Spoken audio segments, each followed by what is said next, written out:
C'est bon. Merci beaucoup. Bonsoir à toutes, bonsoir à tous.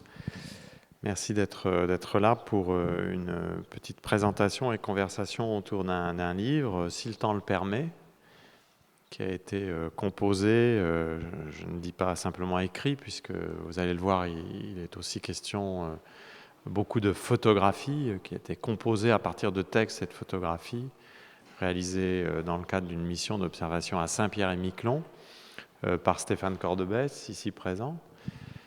Stéphane Cordebès est spécialiste de prospective territoriale. Donc, il travaille à la réflexion sur ce que la prospective peut apporter en matière d'analyse des territoires actuels, mais surtout en matière de réflexion sur ce que ces territoires doivent devenir. Il exerce ce beau métier de spécialiste de la prospective territoriale au sein de l'Agence nationale de cohésion des territoires. Il a commencé son travail il y a quelques années au sein d'une structure dont l'acronyme est plus familier à beaucoup de ceux qui s'intéressent au territoire et à la géographie. C'était la DATAR, la Délégation à l'aménagement du territoire et à l'action des régionales. La DATAR a changé de forme depuis quelques années. Et la raison pour laquelle je me permets de le présenter, donc Michel Husseau, je suis géographe, professeur à l'Université de Lyon, et je le présente, Stéphane, parce que j'ai la responsabilité d'un programme de recherche à Lyon qui s'appelle l'École urbaine de Lyon, qui réfléchit à la relation entre l'urbanisation du monde et le changement global, dont le changement climatique, mais pas que. Et il se trouve qu'une partie du travail qui permet à Stéphane de vous proposer ce livre trouve aussi sa source dans un programme de recherche qu'il développe pour nous à Lyon, autour justement de ce qu'on appelle la prospective anthropocène. Et j'ai eu le plaisir en sus de rédiger la postface de ce livre, qui est un très beau livre, très intéressant et en plus un bel objet d'édition. Et ce que je vous propose, c'est que Stéphane présente un peu sa démarche en essayant d'être aussi synthétique que possible pour vous donner un peu une idée de la façon dont il a justement organisé son approche de Saint-Pierre-et-Miquelon et comment il a composé ce livre. Éventuellement, ensuite, je ferai quelques commentaires et puis si nous en avons le temps, évidemment, nous pourrons prendre quelques questions du public. Stéphane, alors... Explique-nous un peu, puisque Stéphane ne voulait pas commencer, il avait peur de commencer directement, donc il fallait que je lance le débat, mais je n'étais pas prévu que je sois animateur. Donc cette fonction d'introduction étant faite, c'est maintenant à toi de présenter ton travail. Il faut toujours savoir utiliser les ressources de luxe quand on en a. Et, il est vrai que se présenter, avant de présenter son travail, quand on a quelqu'un qui peut le faire mieux que soi, c'est toujours agréable. Bon, merci Michel pour cette très sympathique présentation. Pour démarrer, peut-être, je vais me référer à une phrase que j'ai entendue hier dans la bouche de François Gémen et que je trouvais très intéressante et qui nous disait, bon, Michel l'a dit, hein, c'est un travail sur les territoires, sur le changement global et sur l'entrée dans l'Anthropocène.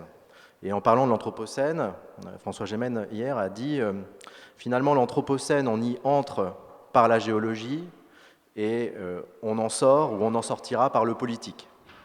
Alors je ne sais pas si on en sortira par le politique, mais en tout cas, ce travail s'inscrit dans une logique de réflexion politique dans un territoire qui est Saint-Pierre-et-Miquelon, mais finalement l'approche et les enseignements qui sur cette base empirique peuvent facilement être généralisables et s'appliquer à d'autres territoires. En tout cas, c'est ce que j'espère vous en déduirez à l'issue de cette présentation. Stéphane, puis-je ?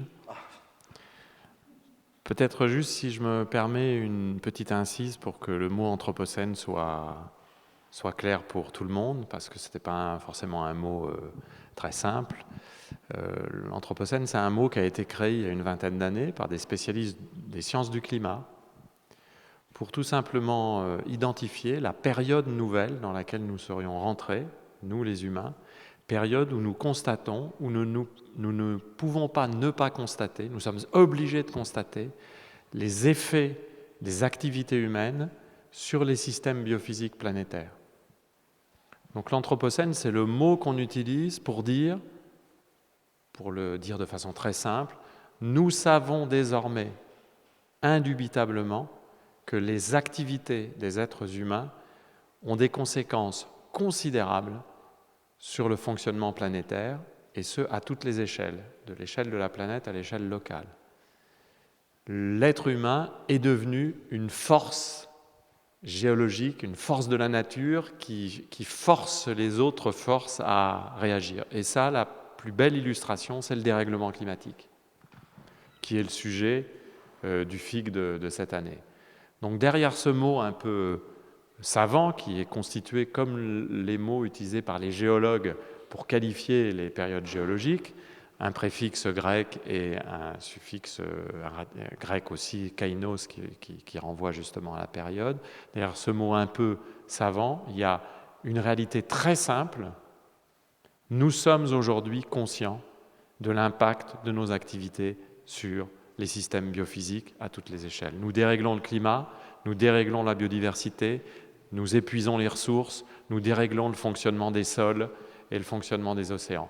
Nous le savons.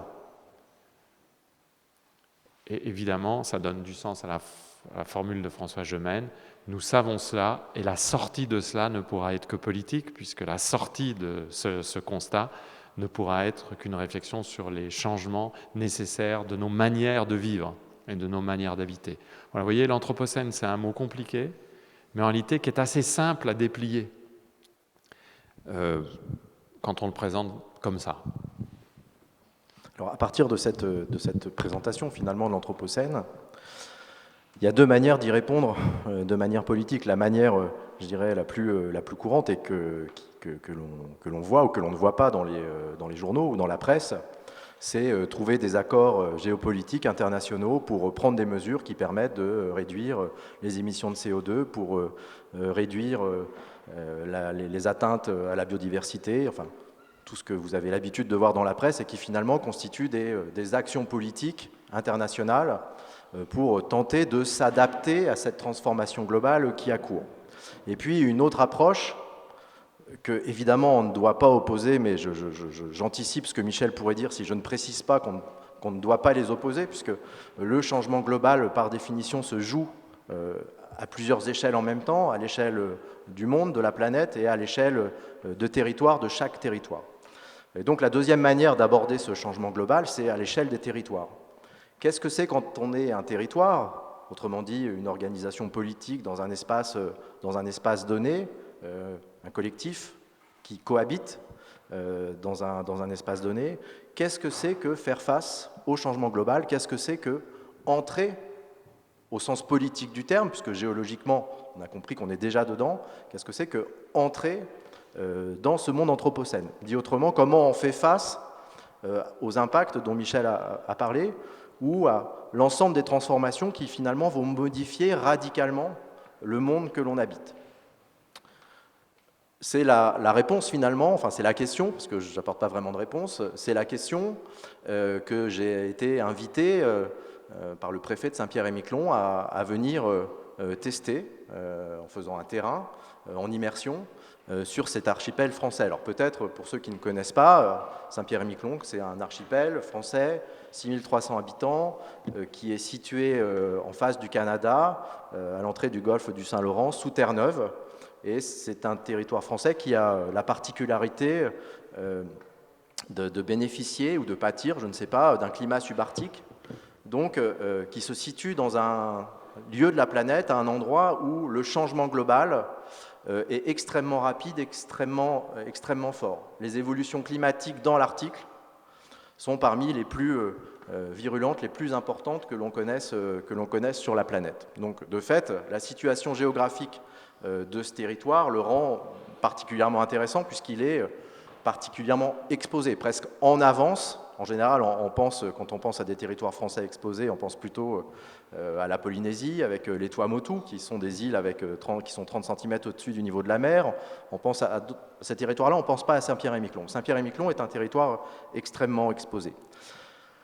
Pourquoi cette démarche de prospective? Elle a effectué ce dispositif de prospective effectué à la demande du préfet, tout simplement parce que d'un point de vue développement, pour employer le langage moderne de l'aménagement du territoire, le développement de Saint-Pierre-et-Miquelon pose question, et il y a localement de véritables inquiétudes, à la fois par rapport à ces effets du changement climatique, mais aussi, on va le voir, par rapport à une histoire, à un passé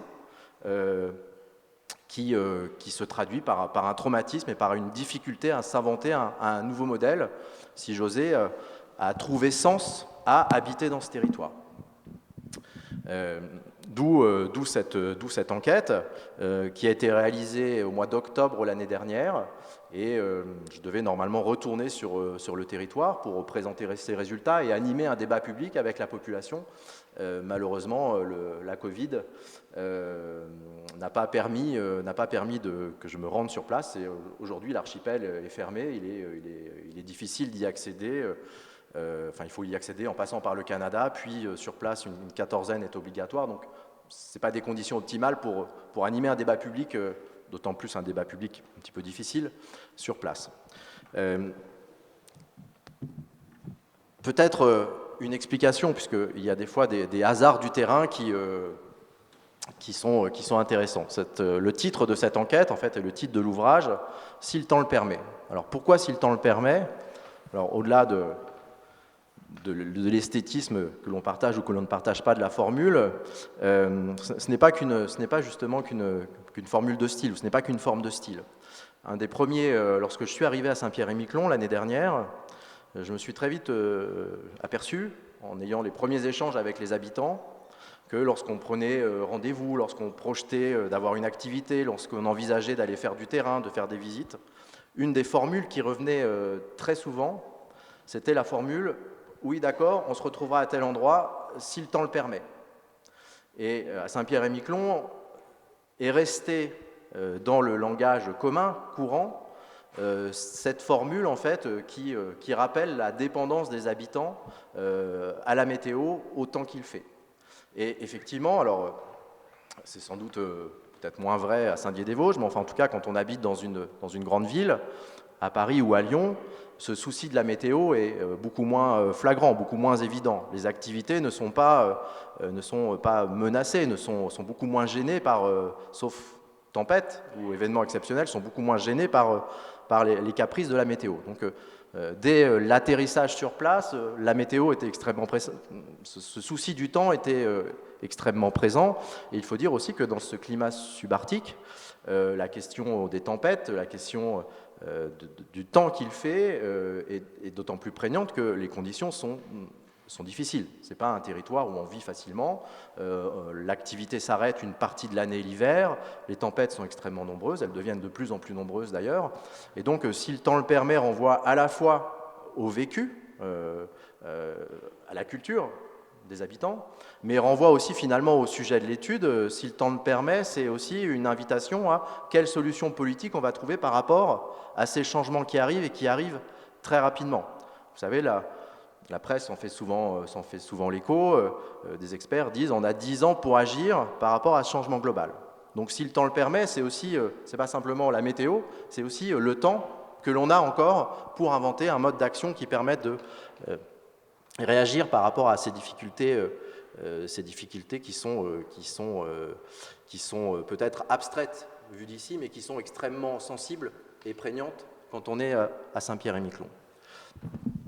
Juste, Stéphane m'a dit que je pouvais réagir sur des éléments qui dépassaient le cadre de Saint-Pierre-et-Miquelon. Si le temps le permet, on peut penser que c'est une formule qui concerne ce territoire lointain. Mais aujourd'hui, nous savons quelque chose de cela, dans la mesure où, par exemple, même dans les grandes métropoles, la multiplication ces dernières années des vagues de chaleur nous remet dans une situation où la question du temps qu'il fait ne devient pas anecdotique. Comme cet été, il a fait 35, 36, 37 degrés continuellement dans des métropoles comme Lyon pendant plusieurs semaines, tous les jours, avec plus de 22 ou 23 degrés la nuit, la question de savoir si le temps va le permettre devient de nouveau une question essentielle. Quant à Phoenix, Arizona, il a fait plus de 40 degrés chaque jour, pendant plus de 90 jours d'affilée, cette année.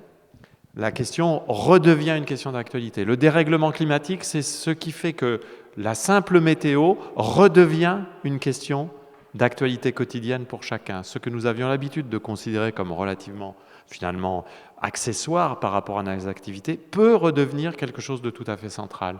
Donc, ce que j'aime bien dans le titre « Si le temps le permet », par rapport à Saint-Thierry-Miquelon, c'est que peut-être que le dérèglement climatique nous replace tous, nous les terriens, dans une situation où cette question de la possibilité même d'avoir des activités en fonction du temps qu'il va faire, cette question redevient une question essentielle.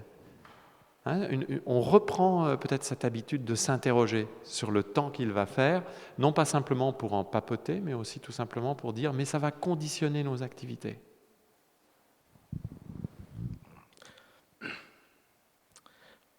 Il me semble aussi que si le temps le permet, enfin en tout cas cette entrée permet de donner une explication aussi sur la genèse de ce livre, puisque finalement ça aurait pu être un essai ou un rapport ordinaire au sens des rapports qui sont rendus, écrits, littéraires, techniques, voire technocratiques.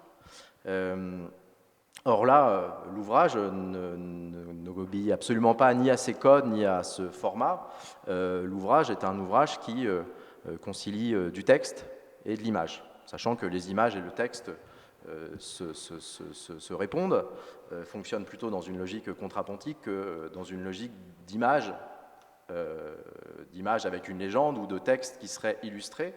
Et le travail a consisté à essayer de créer un discours à travers l'image et le texte qui ne se prive pas de jouer de la métaphore, qui ne se prive pas de jouer du rapprochement entre situations locales avec une description quasi ethnographique pour une montée en généralité, un peu comme on pourrait le faire en anthropologie, et traitant de la manière d'habiter à Saint-Pierre-et-Miquelon et de la manière dont ce mode d'habitation pourrait devoir évoluer dans le temps qui vient.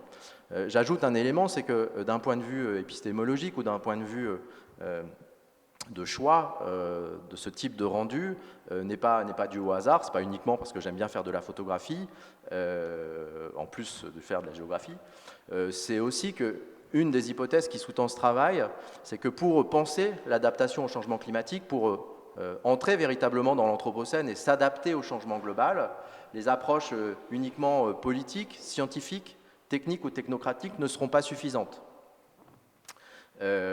Pourquoi elles ne seront pas suffisantes? Parce que le bouleversement qui a commencé et qui est devant nous sera d'une telle ampleur qu'il va aussi impacter tout ce qui nous lie, autrement dit, ce que des anthropologues appelleraient la culture que l'on a quand on habite un territoire, la culture que l'on partage quand on habite un territoire.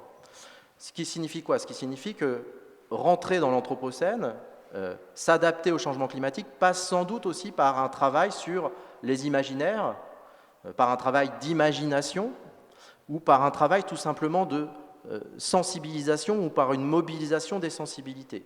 Dit autrement, pour s'adapter au changement climatique, il est fort probable, et au changement global, il est fort probable qu'il ne s'agisse pas simplement de s'adapter à des nouvelles règles ou à des nouvelles normes qui s'imposeraient, mais qu'il faille aussi transformer notre manière d'être au monde, de vivre dans un territoire, tout simplement parce que sinon, c'est un terme à la mode, la transition écologique heureuse paraît improbable. Dit autrement, pour reprendre les termes que Michel a employés rapidement tout à l'heure, le monde dans lequel on vit, la modernité, édifiée sur une logique d'extraction des ressources, de productivisme, de consommation de masse, si c'est ça notre modèle, alors que la question de l'abondance est remise en cause, alors que la question de la liberté peut être remise en cause, il est évident que pour pouvoir continuer à être heureux, quand cette consommation ne sera plus possible, quand les ressources seront beaucoup plus rares, si nos idéaux n'ont pas changé, nos idéaux communs n'ont pas changé, il est fort probable que l'on se trouvera en difficulté. Et c'est une contradiction, ou en tout cas une tension que l'on sent particulièrement bien à Saint-Pierre-et-Miquelon. Mais le travail par le sensible a aussi une vertu, c'est que ça permet de montrer les choses. Ça permet de montrer que le changement global dont on parle, ou le changement climatique est déjà à l'œuvre, Et si il s'agit de montrer la vulnérabilité du territoire, eh bien on peut travailler avec la photo. Par exemple, vous avez là un espace dunaire sur Miquelon. Donc Saint-Pierre-et-Miquelon, en fait, est un archipel composé de trois îles principales, enfin il y en a un peu plus, mais qui sont habitées, Saint-Pierre et Miquelon et Langlade. Aujourd'hui, l'impact du changement climatique se voit, donc peut se photographier avec le plus d'évidence à Miquelon. Donc ça, c'est les plages de Miquelon qui sont les plus exposées, où l'érosion est extrêmement importante. Alors, à nouveau, la vulnérabilité du territoire n'est pas nouvelle, c'est un territoire qui s'est construit sur une vulnérabilité, c'est un territoire difficile. Mais cette vulnérabilité s'accroît et on peut le constater à une accélération, par exemple, de l'érosion. Ici encore, une autre photo de cette érosion sur la côte. Et puis, si on veut changer un peu d'échelle, vous avez là l'isthme qui relie Miquelon à Langlade. Donc c'est un isthme de sable. C'est un isthme qui joue un rôle très important dans l'imaginaire et la culture de l'archipel, parce que c'est à la fois un endroit où les habitants ont l'habitude de se promener, d'avoir des pratiques de loisirs. Jusqu'à il y a peu de temps, c'était un endroit où on aimait beaucoup faire de la moto et du 4x4. Et puis c'est un lieu extrêmement symbolique, puisqu'on dit que cet isthme s'est construit à la suite des naufrages. C'est-à-dire que c'est les nombreux bateaux qui seraient échoués sur ces hauts fonds qui auraient constitué une espèce de barrière artificielle sur laquelle le sable serait arrivé et aurait constitué cet isthme. C'est une légende locale, je n'ai pas de source scientifique qui me certifie de la véracité de ce phénomène, mais toujours est-il qu'il y a un imaginaire très riche autour de cet isthme. Or, cet isthme, là pour le coup, il y a des experts qui se prononcent assez formellement. Ces experts nous disent cet isthme ne résistera pas à l'érosion et que la multiplication des tempêtes, des coups de vent, des ondes, à un moment viendront à bout de cet isthme. Or, cet isthme, c'est pas qu'un isthme qui moi je le trouve assez joli, assez esthétique. C'est un très beau paysage quand on est sur place. C'est aussi un endroit qui relie deux îles, Miquelon et Langlade. Donc c'est aussi l'endroit où passe la seule route qui relie ces deux îles.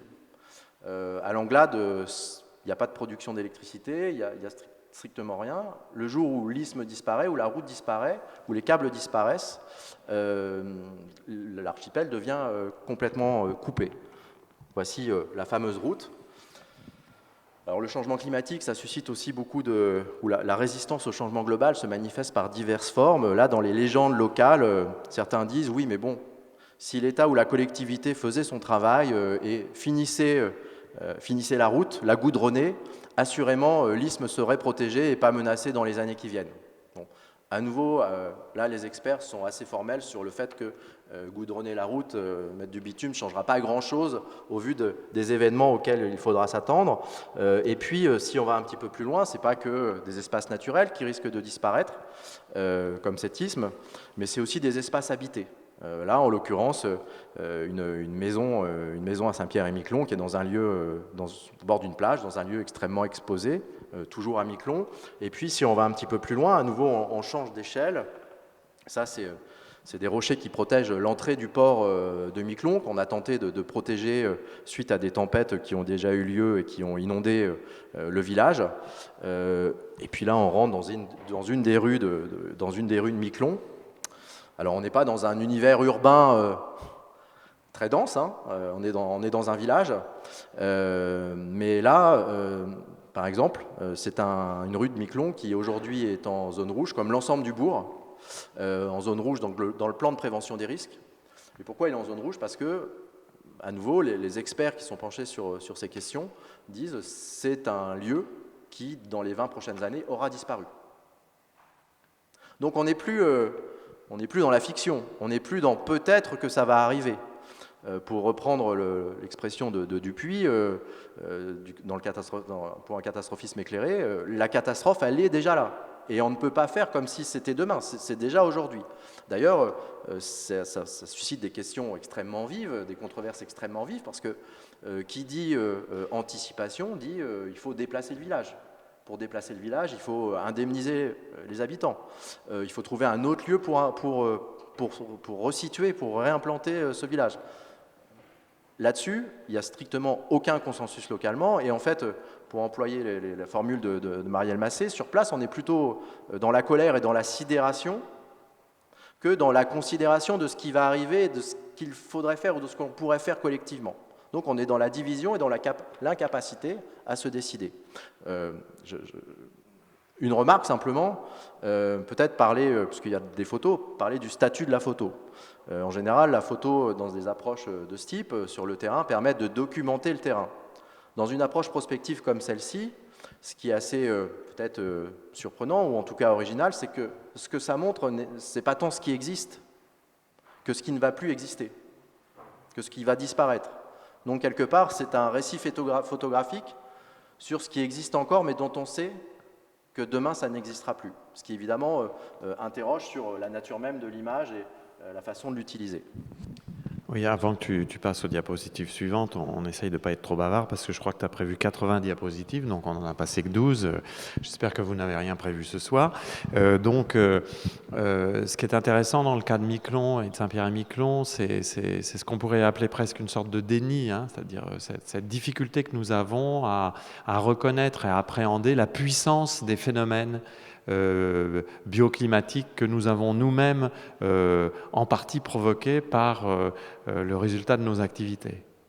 Cette sorte de volonté de toujours temporiser, hein, d'amortir finalement la difficulté de prendre en considération le fait qu'aujourd'hui, dans le monde contemporain, il y a des territoires dont nous savons qu'ils vont être inhabitables.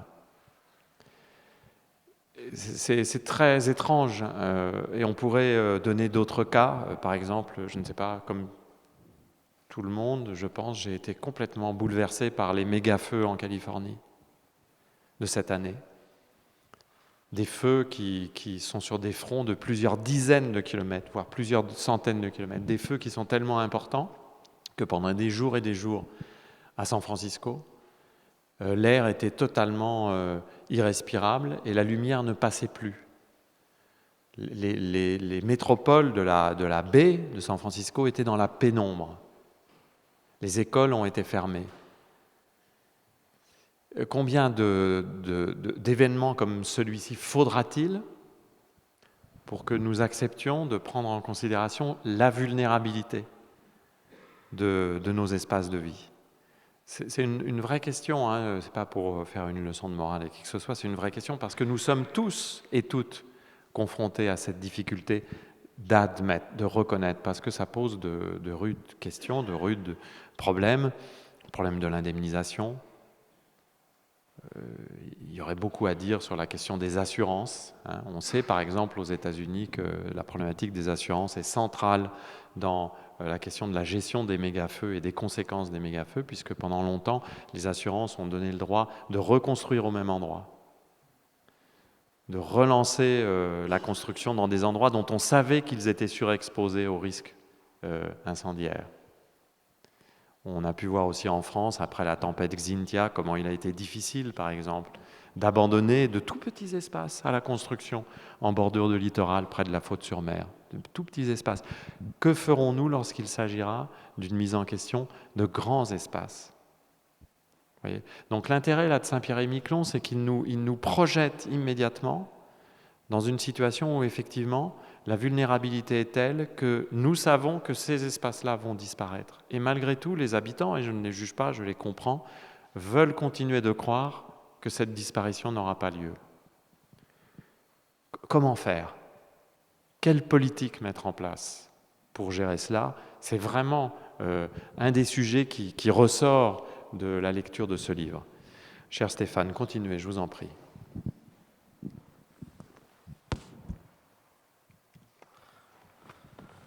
L'effondrement. Bon, c'est un terme volontairement provocateur. La soirée est gaie, hein, vous avez remarqué. Hein.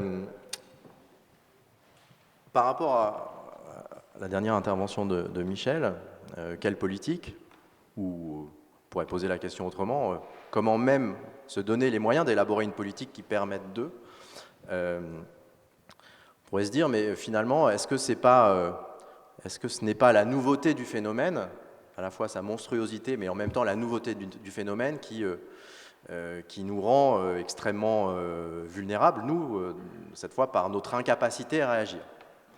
Alors l'histoire de Saint-Pierre-et-Miquelon est de ce point de vue aussi très intéressante, puisque c'est non seulement un territoire exposé et peut-être en avance par rapport à cette exposition et par rapport à sa prise de conscience, mais c'est aussi un territoire qui, par son histoire, a déjà connu, si ce n'est un effondrement, en tout cas un effondrement partiel extrêmement important. Pourquoi ? Parce que Saint-Pierre-et-Miquelon, en fait, c'est un territoire qui s'est développé à travers la pêche, et en particulier la pêche à la morue. La pêche industrielle qui se développe à partir du 19e siècle et qui dure jusqu'en 1992. Et Saint-Pierre-et-Miquelon a tiré sa richesse, enfin, la genèse du territoire, l'installation des pêcheurs français, européens qui sont allés à Saint-Pierre-et-Miquelon. C'est peuplé, Saint-Pierre-et-Miquelon est peuplé entre autres de pêcheurs basques, normands, bretons, qui sont allés s'installer d'abord pour les saisons de pêche, puis en s'installant de manière plus définitive sur place et liés à cette richesse naturelle qui était constituée par la morue dans ces mers extrêmement poissonneuses. Des textes anciens décrivant cette richesse disaient à la pleine période, en fait, les bateaux de pêche ne pouvaient pas naviguer tellement les bancs de morue étaient importants. Bon. Alors pourquoi cette histoire et quelles leçons tirer de cette histoire ? En quelques dizaines d'années, on est passé d'un océan extrêmement riche en réserves à un océan qui a perdu toutes ses réserves. 92, c'est quoi ? C'est la date de moratoire qui a été signée entre la France et le Canada, qui fixe des quotas, enfin qui arrête quasiment, qui oblige l'arrêt de la pêche, qui fixe des quotas extrêmement sévères et qui d'un seul coup ne ruine pas un pays, je vais expliquer pourquoi, un territoire, mais je vais expliquer pourquoi, mais en tout cas remet en cause tout ce qui a été la raison d'être d'un territoire. Raison d'être économique, puisque Saint-Pierre-et-Miquelon s'est développé par l'activité de pêche, avec une remarque, une activité de pêche basée essentiellement sur la pêche avec très peu de transformation. La transformation, donc la valeur ajoutée, se faisait ailleurs, en particulier en France. Et puis, alors en termes, je dirais, modernes ou en termes de développement territorial, on dirait Saint-Pierre-et-Miquelon, finalement, c'est quand même un peu comme les territoires du nord de la France, miniers, qui ont connu une crise industrielle majeure, un changement de modèle qui fait que... Ou les vallées textiles des Vosges. Voilà. Merci pour cette coupure. Et donc Saint-Pierre-et-Miquelon a connu cet incident industriel. Alors, les territoires canadiens autour, qui vivaient aussi de la pêche et qui ont été confrontés à la même difficulté en 92, les anglo-saxons sont comportés de manière... enfin, les Américains sont comportés de manière très différente de la nôtre. Ils ont proposé des indemnisations et ils ont poussé les gens et les pêcheurs à déménager pour aller s'installer dans des territoires où il y aurait de l'emploi pour eux.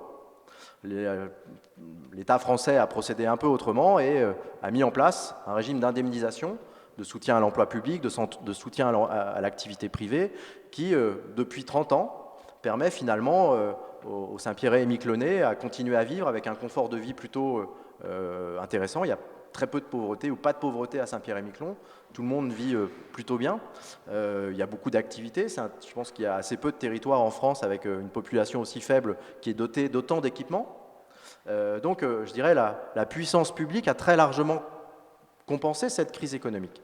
Maintenant, si on ne réfléchit plus en termes de développement, comme on a l'habitude de le faire, mais plutôt en termes de réflexion sur le monde anthropocène, Saint-Pierre-et-Miquelon est très intéressant. Pourquoi ? Parce qu'à Saint-Pierre-et-Miquelon, cette crise industrielle, cette crise de la pêche, c'est aussi un écocide.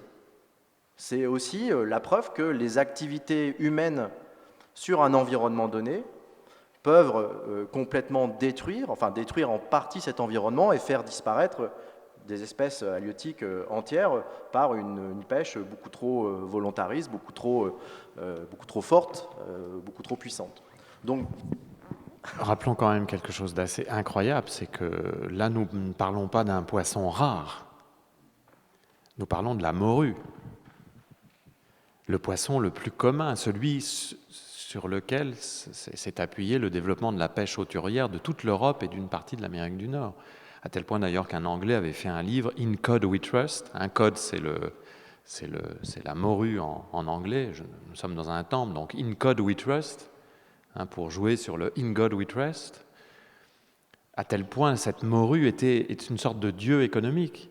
Comme Stéphane le disait, on voyait des bancs de poissons tellement importants qu'il suffisait littéralement de jeter ces filets pour ramasser des pêches miraculeuses.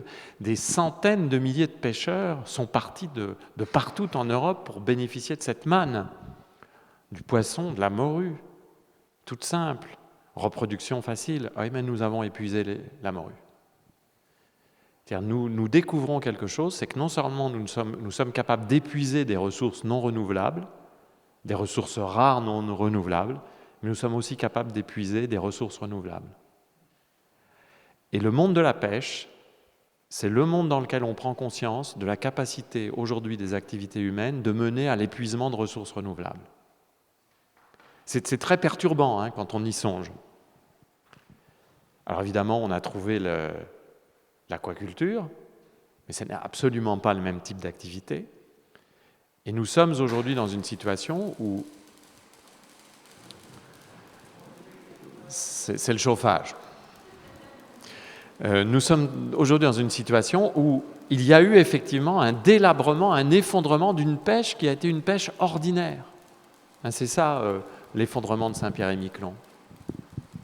Alors c'est ça, et puis c'est aussi les habitants. Alors peut-être faut-il quand même insister, puis tu l'as bien fait, c'est que la pêche à la morue, la responsabilité n'est pas due qu'aux habitants de Saint-Pierre-et-Miquelon. C'est évidemment c'est une pêche qui se joue à une échelle bien plus vaste, intercontinentale, et ce ne sont pas les habitants de Saint-Pierre-et-Miquelon qui sont responsables de la disparition de la morue. Finalement, ce ne sont qu'une partie des acteurs, et je dirais à la limite peut-être les moins heureux, puisque ce n'est pas forcément là que la richesse la plus grande a été produite sur la base de cette extinction, et puis surtout, quelque part, ce sont aussi les victimes de cet abus de pêche, puisque eux sont restés sur place, eux sont restés dans un territoire qui se retrouve sans ressources. Bon, on pourrait très bien faire la comparaison aujourd'hui avec ce qui se passe au large des côtes africaines où les pêches industrielles réduisent à néant les stocks et empêchent les populations locales de se nourrir comme ils le faisaient jusqu'à présent. Donc, ce n'est pas que de Saint-Pierre-et-Miquelon qu'on parle, et Saint-Pierre-et-Miquelon, en l'occurrence, est plutôt certes un acteur, mais un acteur aussi victime de cette surpêche. La question qui se pose...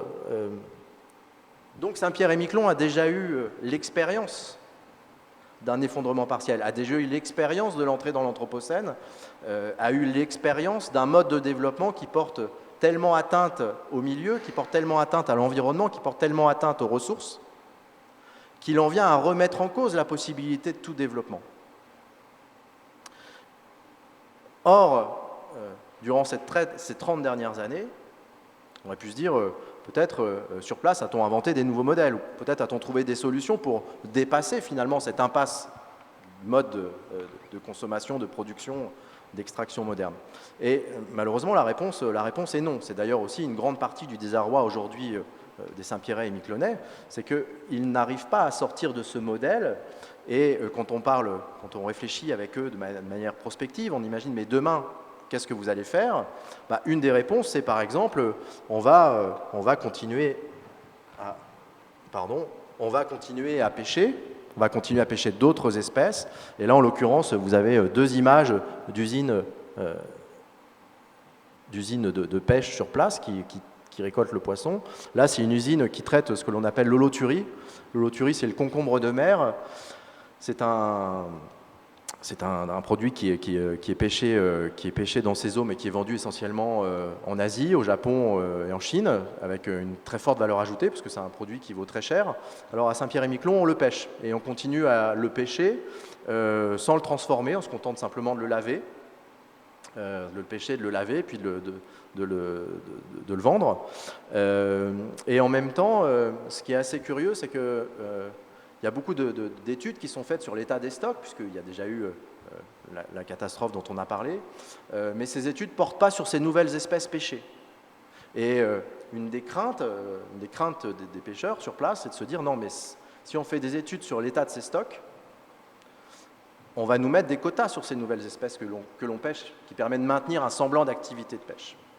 Donc, c'est très intéressant du point de vue de l'expérience acquise, c'est-à-dire que malgré une tragédie, c'était une tragédie économique, culturelle, on reste sur un même modèle de développement et on n'arrive pas à inventer une autre manière de faire,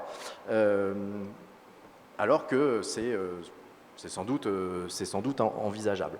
Peut-être un autre élément déterminant pour penser l'entrée dans l'Anthropocène, et qui est assez caractéristique de Saint-Pierre-et-Miquelon, c'est la notion de dépendance, ou c'est la notion d'interdépendance.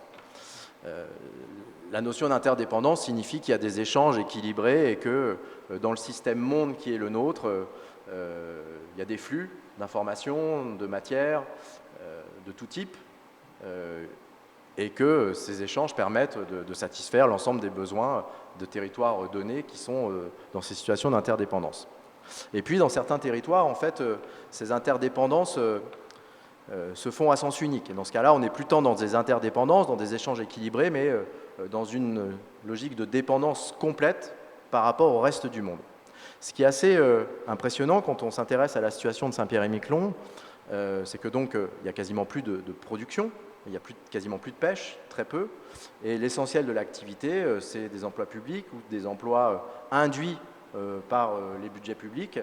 Et finalement, l'activité privée, alors officiellement, on est entre 60 et 70%, mais si on prend en compte l'ensemble des activités liées à ce qu'on appelle l'économie résidentielle, sans doute ce qui relèverait du produit du PNB, de ce que l'on peut exporter, serait bien inférieur. Dit autrement, Saint-Pierre-et-Miquelon est un territoire qui dépend complètement pour vivre à la fois des flux financiers avec la France et l'Europe, et pour, par exemple, là, le carburant ou le pétrole, du pétrole qu'on acquiert aux États-Unis issu de l'extraction des gaz de schisme. Sur les produits de consommation, ça vient essentiellement du Canada ou d'Asie, etc. etc. La santé, quand les problèmes sont trop importants, par exemple en ce moment sur le Covid, de mémoire, il y a 2 lits de réanimation. Donc 2 lits de réanimation en temps normal, ce n'est pas très important, si ce n'est que dans une situation comme celle actuellement, 2 lits de réanimation, ils peuvent être très vite occupés. La seule solution, c'est les évacuations sanitaires sur le Canada. Donc il y a un niveau de dépendance pour la santé, pour les études supérieures, pour toute la vie sur place, qui est extrêmement important, qui donc aussi renforce la vulnérabilité du territoire, qui ne satisfait plus aucun de ses besoins, et évidemment personne n'ose l'imaginer, mais il suffirait d'une baisse des dotations qui sont versées, d'une baisse des soutiens, ou d'une évolution du point d'indice, etc., des critères purement financiers, pour que l'équilibre économique local s'écroule littéralement. Cela étant, Stéphane, le fait que les activités soient sous dépendance des subsides publics, nous en vivons quelque chose aujourd'hui de tout à fait significatif et bien au-delà de Saint-Pierre-et-Miquelon. Finalement, quand on regarde le plan de relance français ou d'autres plans de relance, de quoi s'aperçoit-on? Eh bien, que nous avons des activités privées qui sont totalement sous perfusion. C'est-à-dire, nous sommes en train de réaliser à l'échelle mondiale que finalement notre fragilité n'est peut-être pas si inférieure que ça à celle de Saint-Pierre-et-Miquelon. Non ? Puisque finalement, regardez les entreprises à l'heure actuelle, elles sont complètement soutenues par l'investissement public. Et d'ailleurs, dans une perspective qui est assez intéressante, on pourrait aussi penser que la pandémie et la crise que la pandémie fait peser sur un certain nombre d'activités très carbonées, comme le transport aérien ou des choses comme ça, on pourrait penser que ça nous permet d'anticiper les choses et d'essayer d'inventer de nouvelles manières de faire. Ben non, on a plutôt l'impression qu'on trouve tous les moyens pour faire le business comme d'habitude. On a parfois un peu la désagréable impression qu'on vit tous et toutes d'expédients. Il y a une sorte de marche en avant qui ne veut pas admettre peut-être que finalement les conditions mêmes qui nous permettent de cohabiter sont en train de changer. Et là, Saint-Pierre-et-Miquelon est la loupe grossissante à partir de laquelle nous pouvons observer non pas tellement le funeste destin des Miquelonais, mais peut-être tout simplement notre avenir à nous. Hein, c'est ça qui est intéressant dans ce cas. C'est que, en réalité, il parle de nous. Et peut-être que par rapport au moment où tu as rédigé ce livre, c'était pré-pandémie, peut-être qu'aujourd'hui, dans la période de la pandémie, il est encore plus clair, il devrait être encore plus clair qu'en réalité ce livre parle de nous. La dépendance aux énergies carbonées, je ne pense pas que ça soit simplement le cas des Saint-Pierre et Miquelonais. Nous sommes tous dopés aux énergies carbonées. Et d'ailleurs, le cas américain était intéressant avec la politique constante depuis 15 ans de développer les gaz de schiste. Alors, tu as dit gaz de schisme, je ne sais pas si c'est parce qu'on était dans un temple, mais en tout cas, la politique de développement des gaz de schiste a été insensée. Et d'ailleurs, Donald Trump a été un des plus grands parangons du développement des gaz de schiste, c'est-à-dire cette intoxication au carbone de nos économies liées à la vigueur de la production des énergies carbonées, elle est aujourd'hui plus que jamais observable. Et Miquelon nous montre une réalité inconfortable. Vous vous souvenez du titre du film d'Al Gore, hein, An Inconvenient Truth, une vérité dérangeante. C'est le film d'Al Gore fait au début du XXe siècle, un des premiers grands films produits aux États-Unis sur le changement global. Une vérité qui dérange. Voilà. Avec Saint-Pierre-et-Miquelon, nous avons devant nous une réalité inconfortable. Elle nous met dans l'inconfort parce qu'elle nous pousse à nous dire « Ok, mais en réalité, ça se passe à 10 000 km, mais ça nous concerne, nous, directement. » Je vois que le temps passe, on va peut-être finir sur ces images. Alors un des projets de développement de Saint-Pierre-et-Miquelon, c'est assez intéressant à noter puisqu'on est toujours dans la même logique. C'est les images en noir et blanc que je vous ai montrées du port, enfin qui ont défilé du port. C'est de se dire, mais finalement, est-ce que le changement climatique ne serait pas pour nous une opportunité? Donc on oublie le village qui va disparaître, on oublie l'érosion, les risques de submersion. Et pourquoi une opportunité? Puisque Saint-Pierre-et-Miquelon est situé à un endroit géostratégique intéressant du point de vue du commerce international, puisque avec la fonte des glaces en Arctique et l'ouverture du passage du nord-est à la navigation marchande, qui a déjà commencé mais qui pourrait devenir de plus en plus importante, les Saint-Pierre-et-Miquelonais se disent mais pourquoi on ne deviendrait pas un port de transbordement, accueillir les très grands navires qui arrivent d'Asie ou d'Europe pour transférer les marchandises sur des plus petits navires qui permettent d'aller desservir les ports nord-américains, les grands ports nord-américains. Alors à nouveau, et même idée, c'est de se dire, mais il me semble que le fait qu'Yannick Gérardin soit ministre de la Mer aujourd'hui n'est pas... On peut le lire aussi à ce qui se joue autour du plateau continental.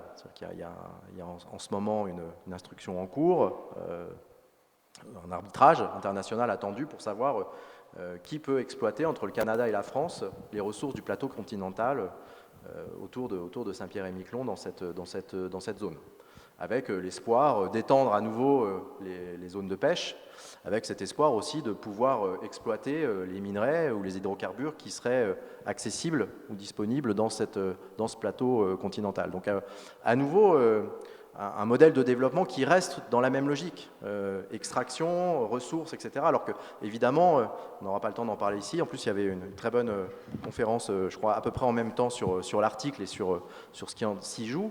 Évidemment, un enjeu environnemental majeur qui semble assez peu compatible avec le développement d'activités de transport massives ou le développement d'activités d'extraction. Donc là, à nouveau, voilà. Mais ce n'est pas là-dessus que je voulais conclure. Je voulais conclure sur ces dernières séries d'images, ces séries en noir et blanc, un peu tragiques, mais enfin, c'est pas mal ici, avec ce suaire. N'importe quoi. Bon, enfin, vous m'aurez compris.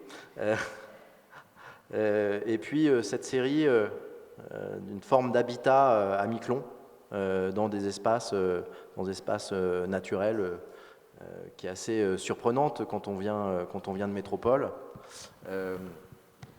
Ça renvoie au blocage par rapport à imaginer un autre avenir ou à imaginer pour reprendre le terme, un autre modèle de développement, pour finalement entrer réellement politiquement, collectivement dans l'Anthropocène. Parmi les 2 blocages qui sont identifiés quand on échange avec les habitants, le premier, ça renvoie à la série en noir et blanc, le premier c'est de dire mais vous ne vous rendez pas compte, s'installer ici a constitué une telle épreuve, c'était tellement difficile pour les premiers pêcheurs qui sont arrivés, qui sont installés, qui ont dû combattre les tempêtes, le climat, etc., qu'il est pour nous inconcevable qu'on ne puisse pas continuer à profiter autant que faire se peut et sans réserve de ce territoire. On a payé si chèrement cette installation, on s'est arraché avec tellement de volonté à la condition naturelle qui était difficile, qu'imaginer que cette condition naturelle reprenne le dessus et nous empêche de faire ce que l'on veut faire est extrêmement difficile à accepter. Première interprétation, on est dans l'anthropologie là quasiment, dans un rapport au territoire, dans un rapport dans la façon d'habiter le territoire. Et puis deuxième image, cette série en couleur là, qui montre des habitats dispersés dans des environnements dunaires ou en zone humide autour de tourbières. À Saint-Pierre-et-Miquelon, il est coutumier, je dis coutumier parce que ça relève du droit coutumier, pas du droit à l'urbanisme, de pouvoir s'installer où on veut. Donc on installe sa maison où l'on veut. Il n'y a pas de PLU, il y a un POS, mais grosso modo qui n'est pas respecté, ce qui fait que les habitants trouvent tout à fait normal, et ils voient même une affirmation de leur liberté. On sait que c'est important, ce sentiment de liberté, et ne comprennent pas qu'on puisse leur imposer, les empêcher de s'installer quelque part, voire a fortiori, si on se rappelle ce que l'on a raconté sur Miquelon, qu'on les oblige à quitter un territoire qu'ils habitent déjà, malgré les annonces qui sont faites des catastrophes qui pourraient survenir et des risques qui sont pris.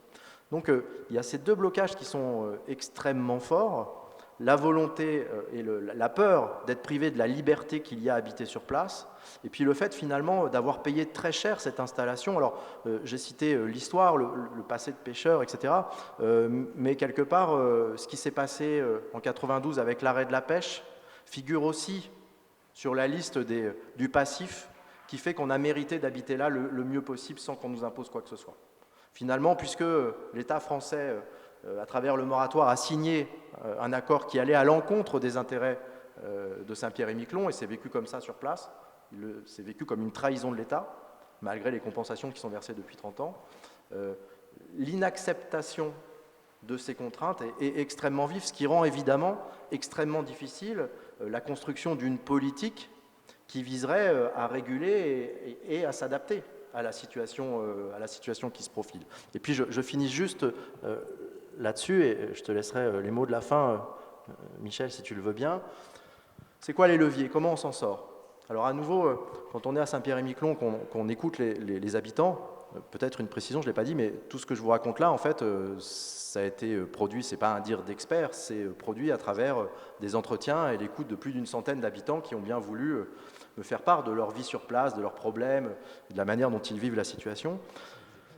Il y a quelque chose de très marquant, c'est la manière dont les habitants parlent de leur attachement au territoire. Quelle que soit leur situation, quelle que soit leur vision de la situation, parce qu'évidemment, c'est hétérogène. Il y a des gens qui se battent pour continuer la pêche, pour développer l'activité d'extraction, etc. Mais il y en a d'autres aussi qui sont très sensibles à l'environnement, qui militent pour une meilleure prise en compte de cet environnement, etc. Mais tous, en fait, sont extrêmement attachés à leur territoire. Première hypothèse, qui méritera d'être posée là-bas ou ailleurs, c'est est-ce que cet attachement au territoire, est-ce que cet attachement aux formes de cohabitation, aux liens qui nous unissent, constitueront demain un levier suffisamment fort pour mettre en place des politiques finalement qui pourraient s'avérer contraignantes, mais qui sont nécessaires par rapport aux transformations qui vont avoir lieu. Alors on sait que l'attachement, ça renvoie à une ancienne géographie, enfin ça renvoie à plein de choses, mais néanmoins, à Saint-Pierre-et-Miquelon, c'est évident qu'il y a là un lien qui lie tous les habitants extrêmement fort, peut-être le lien qui les lie le plus. Et puis peut-être, ce sera mon dernier mot, donc là ce sont des images, en particulier des anciennes cabanes de pêcheurs où on filetait la morue derrière. Et là, un bateau de pêche traditionnel refait, Et puis, dernier élément, et c'est difficile de ne pas en parler, c'est que j'ai eu la chance à Saint-Pierre-et-Miquelon, je dis la chance parce que c'est souvent assez difficile quand on mène ce genre de mission, de travailler une journée avec des élèves dans le lycée de Saint-Pierre-et-Miquelon. Et là, le discours des jeunes, donc c'était des terminales, est radicalement différent de celui des adultes. Alors, je ne sais pas si c'est valable à l'échelle de la planète ou à l'échelle... mais pour eux, la situation est très claire en fait. Et ils expriment avec force argument le fait qu'ils vont partir de Saint-Pierre-et-Miquelon. Leur avenir pour eux n'est pas à Saint-Pierre-et-Miquelon. Et c'est dit, écrit, on a travaillé sur des scénarios, etc. Pour eux, l'avenir, c'est aller travailler aux États-Unis, c'est aller travailler en Europe, de moins en moins souvent en Europe et de plus en plus souvent aux États-Unis. Pourquoi ? D'abord, parce qu'il ne faut pas se leurrer, il y a l'intégration de ce modèle, ils se disent que le confort qu'ils ont à Saint-Pierre-et-Miquelon, demain, s'ils veulent le garder, ce sera ailleurs et ce sera peut-être aux États-Unis. Et puis, il y a aussi le fait qu'ils sont tout à fait persuadés que le changement global va radicalement bouleverser l'île. Eux n'ont pas besoin de débattre pour être convaincus de l'imminence de la catastrophe. Ils l'ont déjà intégré. Et puis enfin, pour finir, c'était sans doute un élément extrêmement émouvant. Alors émouvant j'utilise une phrase de Bruno Latour en début de livre. Bruno Latour rappelle que s'émouvoir, c'est aussi se mettre en mouvement. Ce qui est très émouvant dans le discours de ces jeunes, au-delà du procès qu'ils peuvent faire à leurs aïeux, c'est de dire mais le pire dans tout ça, c'est qu'on va regretter ce territoire. Parce qu'on y a eu une telle qualité de vie, on y a passé une enfance tellement heureuse, que savoir qu'on va en partir nous déchire le cœur.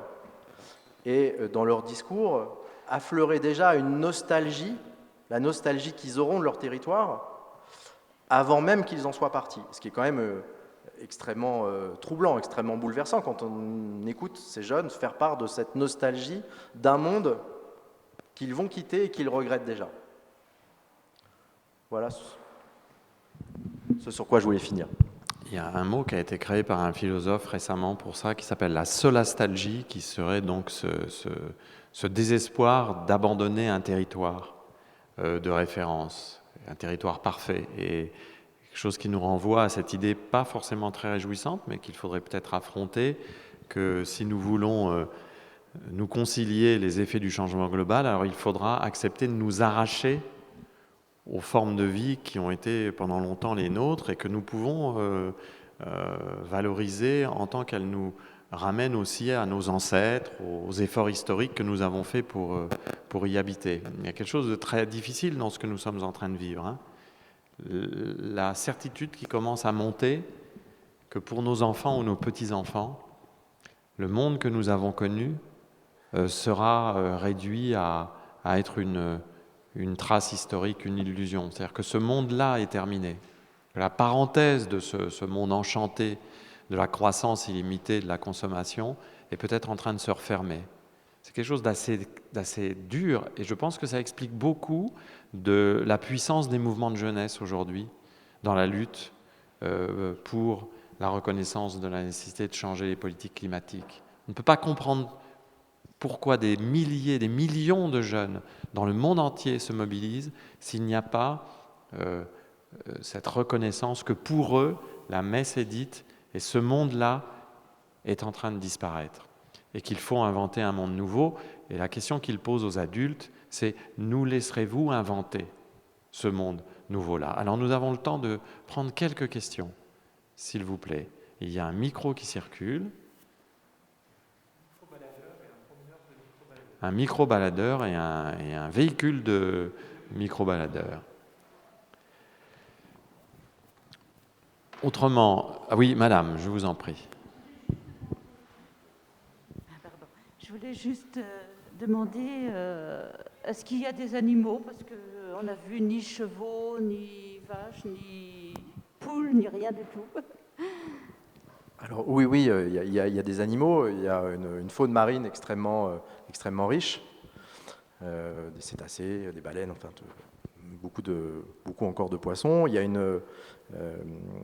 y a aussi énormément d'oiseaux, d'espèces d'oiseaux qui viennent nicher à Saint-Pierre-et-Miquelon. Donc, d'ailleurs, pendant un moment, ils avaient envisagé de créer une réserve naturelle pour protéger ces oiseaux. Malheureusement, la création d'une espèce naturelle obligeait à empêcher la navigation libre dans cet espace. Je renvoie à ce que j'ai dit sur l'affirmation de la liberté. Ça a été jugé complètement inadmissible par une partie des habitants, et le Conservatoire du littoral, qui voulait mettre en place cette réserve, a gentiment plié bagage et est rentré en métropole. Donc la réserve n'a jamais été créée. Et puis il y a alors au-delà des animaux, il y a aussi il y a beaucoup de chevaux, puisque les gens pratiquent beaucoup l'équitation. Il y a énormément de chiens, puisqu'on chasse beaucoup. Ça fait partie des loisirs extrêmement importants auxquels les gens tiennent. En particulier, on a introduit du chevreuil pour le plaisir de la chasse. Le chevreuil participant allègrement à la destruction de la forêt boréale qui existe sur place. Donc effectivement, il y a des animaux. Alors les biologistes que j'ai rencontrés sur place me disaient à la fois il y a des animaux, c'est une flore et une faune tout à fait exceptionnelles, mais il n'y a aucune espèce qui serait exclusive à Saint-Pierre-et-Miquelon, c'est-à-dire qu'on va les retrouver ailleurs. Mais néanmoins, ça constitue un espace du point de vue de la faune et de la flore extrêmement intéressant, et d'autant plus intéressant que c'est le seul territoire français et européen dans cet espace-là. Donc il y a à Saint-Pierre-et-Miquelon une opportunité d'installer par exemple un laboratoire de recherche. Ça fait partie des projets qui serait très intéressant, même si à nouveau les acteurs ont du mal à se mettre d'accord et à faire que cela puisse se faire. Et tous les scientifiques qui vont là-bas, Louis Maroux qui intervient pas très loin ce soir aussi, je crois, qui est un spécialiste des territoires ultramarins, quand il y était allé et avait découvert ce territoire, il dit mais c'est tout bonnement incroyable. Enfin, il y a un travail à faire extrêmement intéressant, puisque c'est aussi un territoire qui a été très peu étudié. Madame, si vous achetez le livre, vous verrez qu'il y a des photos de poules. Donc il y a des animaux. Autre question? Oui, monsieur, je vous en prie, derrière.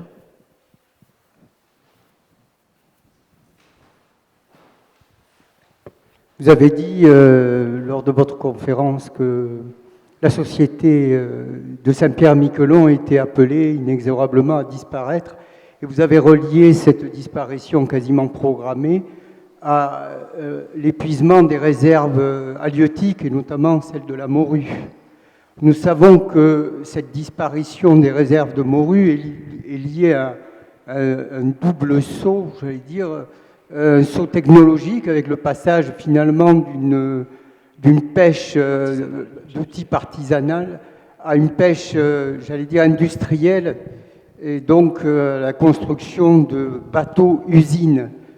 Je dis double saut parce que c'est aussi un saut économique. On est passé d'un financement de la construction d'une flotte artisanale à un méga financement de la construction de bateaux-usines.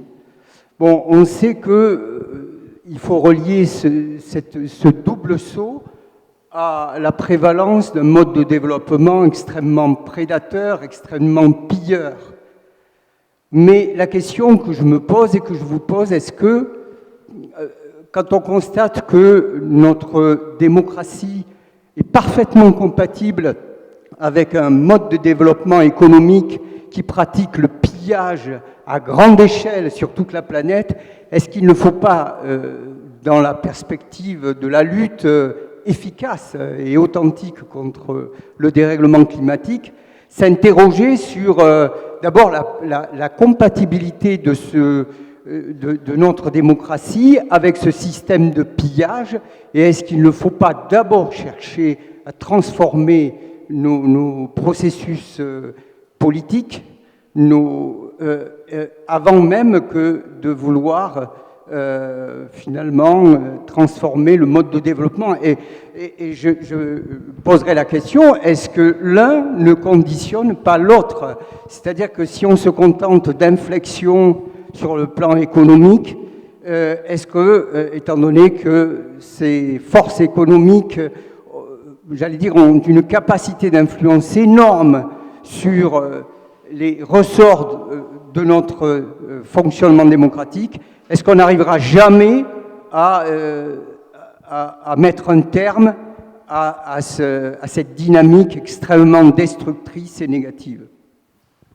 C'est une question qui dépasse le cadre de Saint-Pierre-et-Miquelon, mais vous prouvez par votre question que le travail fonctionne, puisque en fait, c'est ce que l'on tentait de dire en introduction, ce travail sur Saint-Pierre-et-Miquelon décrit la situation de Saint-Pierre-et-Miquelon, mais bien au-delà de ça, décrit quasiment la situation de la plupart des territoires dans le monde qui est le nôtre. Après, votre question, je suis bien en peine d'y répondre, en tout cas en partant de Saint-Pierre-et-Miquelon. Force est de constater qu'à Saint-Pierre-et-Miquelon, il y a bien à la fois un modèle de développement qui ne fonctionne plus et une situation politique qui ne permet pas finalement d'inventer un nouveau modèle. Donc les deux sont absolument liés. À savoir quelle est la cause, quel est l'effet, c'est extrêmement compliqué à dire. Il me semble en tout cas que sans une mobilisation politique, il est absolument impossible d'imaginer mettre en place un autre modèle de développement. Ce qu'on peut dire, monsieur, peut-être, c'est que toute une série de travaux menés par des historiens, notamment un historien américain très fameux qui s'appelle Timothy Mitchell, qui a écrit ce livre qui s'appelle « La démocratie du carbone », Carbon Democracy, ont montré, ou Pierre Charbonnier, qui est dans le festival, je crois, autour de son livre « Abondance et liberté », ont montré qu'il y a une certaine forme de démocratie qui a été développée depuis 2 siècles, qui est directement liée à la mise en exergue systématiquement et au premier plan des intérêts de la production prédatrice, des intérêts productivistes. Que la démocratie a servi les intérêts des acteurs économiques qui ont développé cette économie de l'extraction. Voilà, c'est incontestable. C'est vrai aux États-Unis, tout particulièrement, mais c'est vrai aussi en France. Le système démocratique tel qu'il s'est institutionnalisé dans ces dernières décennies est au service de l'économie de prédation et de l'économie extractive. Alors par rapport à cela, que faire?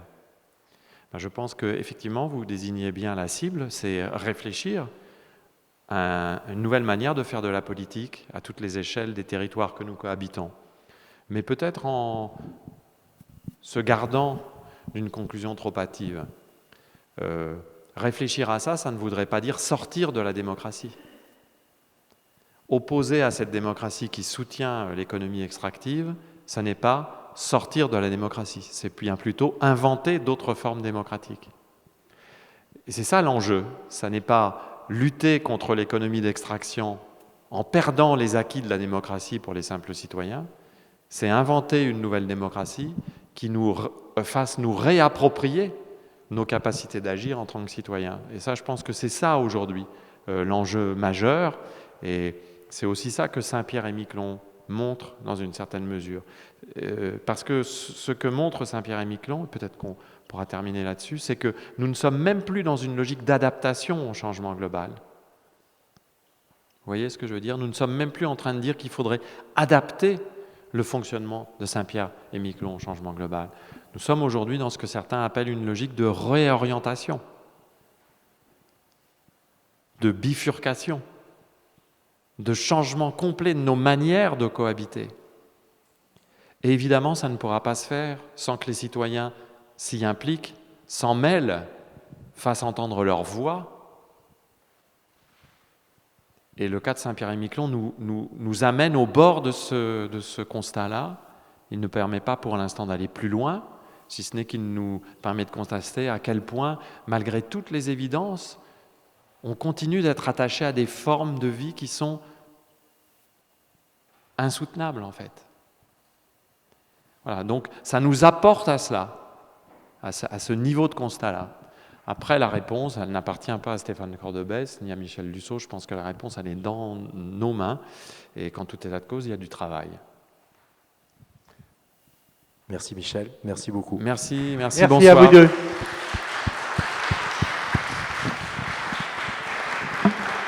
Alors vous pouvez acheter ce livre, il y a des très belles photos, très bien imprimées, les photos sont de l'auteur, comme les textes sont de l'auteur.